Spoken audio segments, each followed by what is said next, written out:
We will start with Arsenal, who will face Atletico Madrid in the Champions League semi-finals after a goalless draw at home against Sporting. Took them through 1-0 on aggregate. Once again, plenty of scrutiny on Arsenal's style of play, but Mikel Arteta has hit back at the negativity directed towards his side. What happened? The previous defeats against Bournemouth and the other results. I know, but what happens in reality of where we are, I don't know if the context and the reality are very much aside. I wish that we were doing the Arsenal documentary this season, and you can film the last 48 hours and everything that is being said. But we are watching the series in July, and then we have to ask ourselves the question. We are watching the movies and said, okay, where is Arsenal place? I think all of us would say, they are in the bottom three. But what are we talking about, guys? Please enjoy where we are as a club. If someone doesn't want to do it, so be it. We are enjoying a lot, and I feel huge gratitude for what the players are doing and our supporters. So thank you. Good morning to Rob Earnshaw. Right, Rob, Arteta called for fire before the game. Well, he didn't get that, but they are through. So does he care about anything else other than the fact they're through? Absolutely not, and he shouldn't care either. Of course, there's going to be questions and frustrations that comes with the press conferences. I understand that. And it's a genuine question. But does he care right now? Absolutely not. That's not going to be the main part of his day, that frustration of, okay, did we win that game? Did we not? I think he's going to analyze it, and he's going to have to analyze it, because guess what? The next games won't be so easy. The next Premier League game, it won't be like that. But here we are in mid-April. You're 6 points clear. You're through to the semi-finals of the Champions League. Back-to-back, by the way. I think he's doing I've got to say, he's doing a remarkable job. Well, Arteta hit out at the kind of negativity around Arsenal. Declan Rice had his say after the game. Got a quote here from him. He said, "Who cares what people think? All that matters is what the group thinks, so the players, what the manager thinks, and we're in another semi-final." Are Arsenal being unfairly criticised? Because they are being criticised. Yeah, I think that it's very interesting, because here we are, that we're seeing Arsenal finding the evolution in terms of, okay, they've tried the all-out freestyle, front four, front five over the last few years, and they've got this close, narrowly missed out.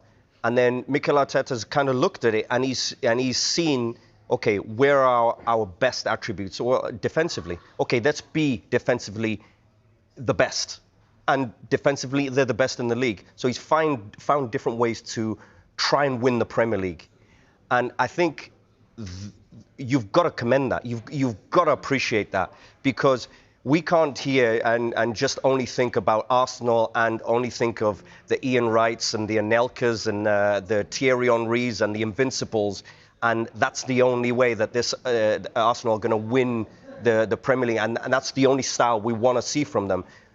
What you want to see is a competitive team. Yes, they are that. Are they excellent, not attacking-wise? I think they still can improve. But defensively, the best, yes. And Mikel Arteta, every season, as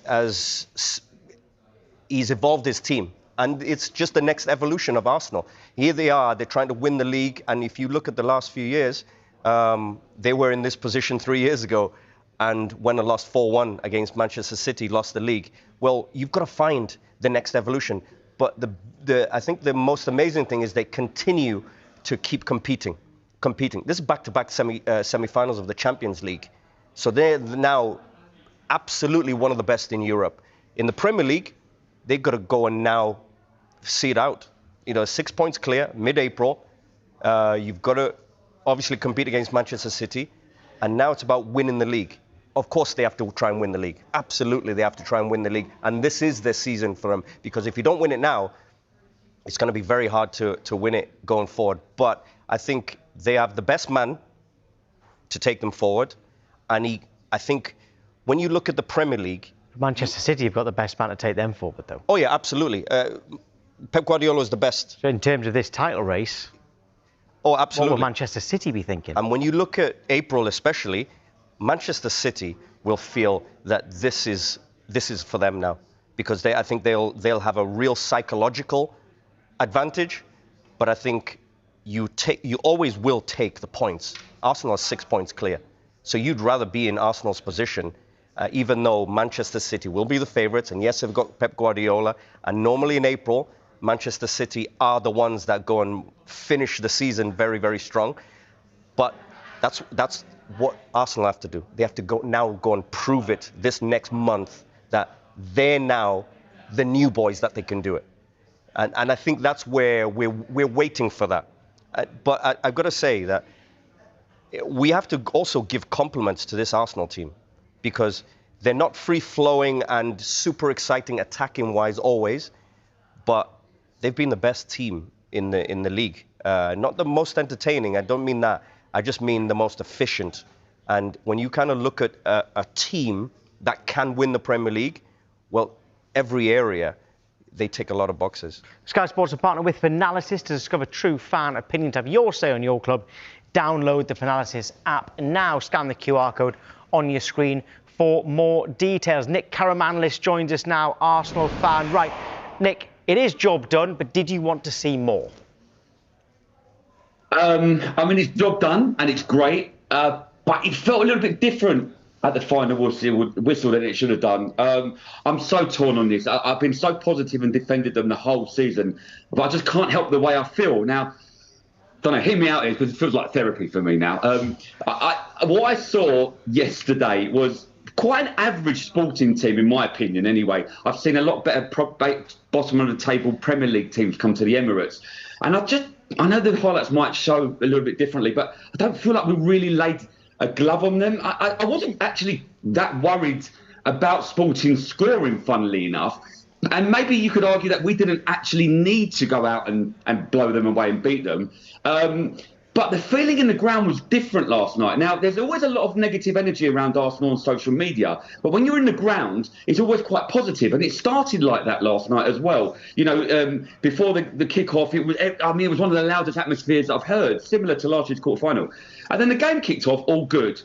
For the first time, as soon as there was a forward pass that was on, that went sideways or backwards, the groans came out. It wasn't toxic, it wasn't booing, but it just felt like the whole energy deflated a little bit. And I think people were starting to get sick of the way we're playing. And I think the Bournemouth game was a massive, massive turning point for us. We just don't seem to have anything going forward anymore. And there was no cohesion last night with the forward players. It's like they've forgotten how to play as soon as we cross that halfway line. But on a Sunday, you're away, so straight away that might help in regards to what you've just said. And also, if you haven't got much going forward and you end up drawing 0-0, no bad thing.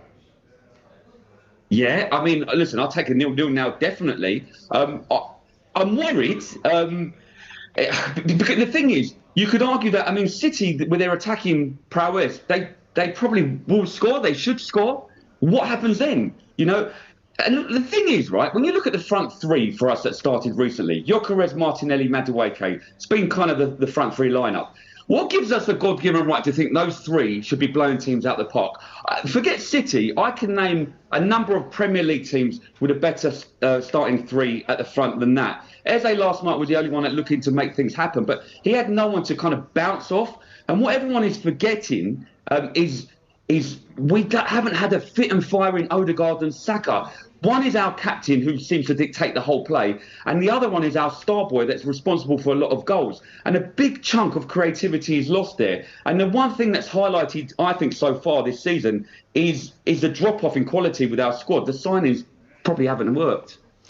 Would you have said that when Eze signed earlier in the season? Because I remember very recently that when Eze signed, it felt as if, and when Gyökeres signed, it felt as if that was it. Those were the final pieces. We got somebody in top class in Eze. We got a goal scorer now in Gyökeres. And Gyökeres has scored goals, by the way. Let's not discount him. He scored goals. You know, the first time in 10 years that somebody's reached that many for Arsenal. So what's the feeling? What's the reason there's such a... Is it just anxiousness, or what is it? Well, see, I've got no problem with Eze. Eze last night was tried to make things happen, but it was bouncing off Gyökeres left, right, and centre. He couldn't do a 1-2 with him. Gyökeres hasn't worked for me. I know he scored the goals. I mean, look, you can argue where he scored the goals, but it's just not working. He's not that. And I don't think it's Gyökeres' fault as such. I just don't think it's the way we play. I think we're better suited to someone that holds the ball up front. That's why Mourinho's played so well when he's been up front, or Havertz. That style of player where we're playing off them. But we're losing because there's too many of those front players that are not playing at the moment. Martinelli hasn't worked for 3 years now, right? So we haven't addressed that left-hand side. And Saka hasn't been on form. Maybe he's been carrying an injury. And Odegaard can't seem to start and keep consistency. So there's a lot. I mean... But are you okay, here's my point. Are you getting spoiled because you now think you should be running away like the Invincibles with the glamorous entertainment? Because the other side of it is they're one of the best pressing teams in the whole league, and you're top of the league because of some of that front 4, 5, 6. Yeah, I mean, listen, I'm more than. This is where I'm so torn, right? Because look where we are. We're top of the league. We're in semi-finals of Champions League. It's all great. But it's the way we're playing at the moment is not good at all. And you can argue, you could argue that's nerves. I don't know. You could argue I think our in-game adaptability is not good. Pep in the Carabao Cup showed everyone how to play against us. 4-man press, go for it, and we can't seem to adapt. Why can't in the first 10, 15 minutes we go long and miss that press? Make the opposition but you can't adapt do that. We can't seem to do that. You can't throw away your whole philosophy. Mikel Arteta doesn't do that. But could he find a way, though? Going long, you're now gonna hate your team for hitting long balls. But could he find another way? Could he find another way? I mean, he's proven that he's a very good manager. Can he find another way of getting through the press?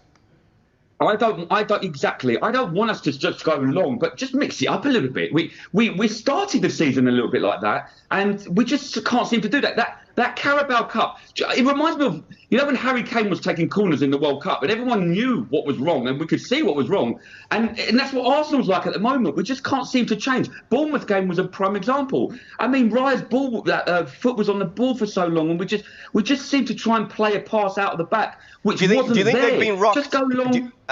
I was at the League Cup final when Pep Guardiola changed it in the second half, almost this 4-2-4, and it felt like Arsenal they struggled with that solution. Iraola did the same thing for Bournemouth on the weekend. For me, they're just a little bit rocked in terms of, this is not what we expected. I think that's part of where the Arsenal are really struggling right now, is when teams are changing it tactically against them, and then there's that, okay, what's next? You've just proven my point. It's that in-game adaptability that we don't have. I mean, I think Roy Keane said recently, maybe that's on the players.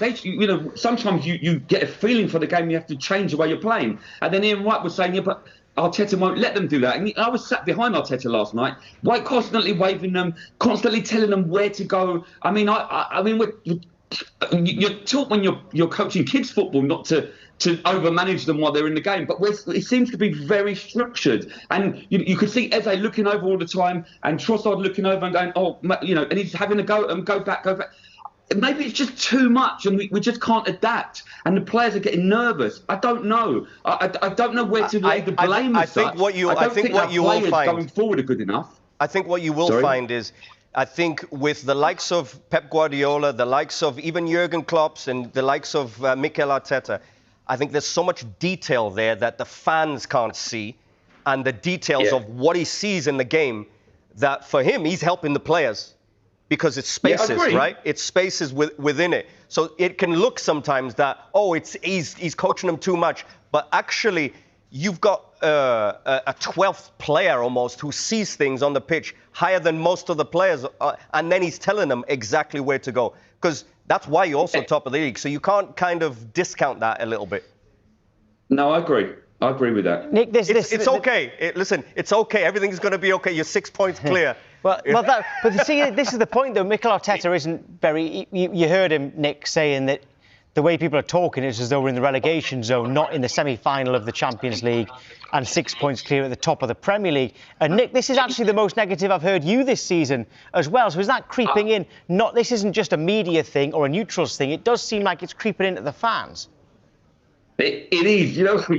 I don't know if you heard Merson the other day, and he summed it up perfectly. I came home last night, I switched on the TV. I was a little bit, we've gone through to semi-finals, and I just felt, all I kept thinking about while we were watching the game was the Man City game and how, oh my God, if they score, where are we going to get a goal from? Then I switched on the TV, and I saw Mikel Arteta talk. And it's like that Men in Black moment. He's done the pen, and it just erased my memory. And I'm thinking, you know what? He's actually right. Yeah, we're back. Come on, we're top of the league. We're semi-final of the Champions League. He's just erased my memory. When I hear him talk, I think, oh, it's all right. But hopefully that's what the players think as well. And listen, behind you've got a top-class manager in Mikel Arteta, by the way. Let's not discount him. Let's not. I think put it this way: if you were saying this position where you are 6 points clear, back-to-back semi-finals at the start of the season, you would have been absolutely loving it and thinking, I love my team, right? And I think that we can't kind of have only a 2-week memory that, in these 2 weeks we didn't score enough goals. I think one of the criticisms, I think Arsenal can score more goals. I think that's a lot of the frustration, that the Arsenal can be more fluent, can be more entertaining in the forward areas, because defensively, they're as good as you can get. But attacking, I think there's a lack of goals and entertainment in that area. And I think that's where the frustration comes from. So they've got to get through Atletico Madrid in the semi-final. And Nick, our poll today is who is going to win the Champions League. First of all, do you get past Atletico Madrid? And if you do you win the Champions League? At the moment, our view is very much on the side of Bayern Munich, PSG and Arsenal in third. But it looks like everyone thinks Arsenal are getting through at the final. What do you think? Yeah, listen, we've got players coming back and a fit and firing squad, of course. I'm confident because Arsenal's, we've done it before against them. We've beaten them before and we've beaten them quite comfortably before. I know it's very different now. I think maybe Arsenal's biggest opposition is themselves half the time. But I think once we've got a few players back, then, yeah, we should have enough to get to the final at least. OK, Rob, quickly. I think it's interesting to see going against Atletico. Diego Simeone has done a great job, yes? Yeah, I think we all agree that. Yeah. And he's reached 2 league titles in over a decade. I think we have to give some leeway to Mikel Arteta. I think especially in a couple of months' time, if you do win the league, then we've got to give him some absolute credit. I think he's doing a great job right now. Yeah. He's on his way. Yeah. OK, Nick, We've been thank behind you. Arteta the whole time. Yeah. Thank you. Yeah. Thanks, Nick. I lost